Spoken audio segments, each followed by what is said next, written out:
مش هقول لك اعمل بالكلمتين دول. نصيحتي ليك النهارده قبل ما تحب، قبل ما تخطب، قبل ما تفكر في اي حاجه، صدقني والله الكلمتين ليك انت، صدقني والله الكلمتين ليك انت.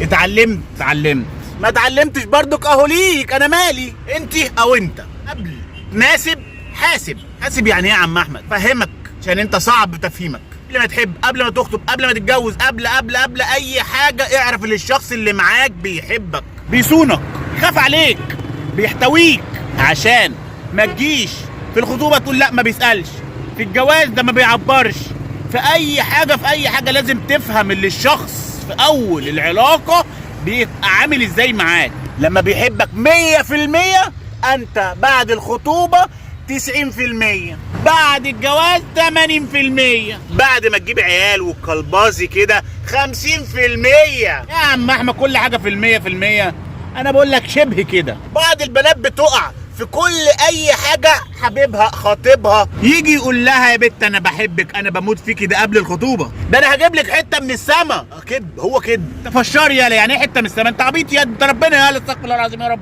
ايه اللي هيقول لك هجيب لك لبن العصفور؟ والله بيضحك عليكي، عشان لبن العصفور ما بيتجابش اساسا، صعب جدا يعني. بس بنصح اي بنت او اي ولد قبل ما تخش في اي علاقه في الدنيا تفهم اللي بيحبك 100%. اسمع مني انا، خليه يحبك في 100%، مش تخليه يحبك، هو لازم يبقى يحبك 100%. انت مجنون يا عم الحاج ولا ايه؟ صدقني والله هتتعب في ايامنا اللي جايه دي، عشان اللي بيحب 100% بعد الخطوبه بيقل، بعد الجواز بيقل، بعد ما تجيب العيال بيقل، بعد ما الدنيا تتضغط عليك بيقل. والله العظيم انا عايش في التجربه دي. عشان كده انا بنصح لكل شاب، لكل بنت، لاي حد داخل العلاقه، داخل يبقى تفهم ان الشخص اللي معاك بيحبك، مش بيحبك وبس، بيموت فيك 100%. ايه يا عم انت مخنوق ليه؟ من اللي انا بشوفه في العلاقات، اللي انا بشوف اللي هم بيخشوا بعد ما يتجوزوا بيزهقوا من حياتهم، يقولوا يا ريتني ويا ريتني ويا ريتني. صدقوني والله قبل ما تناسب حاسب.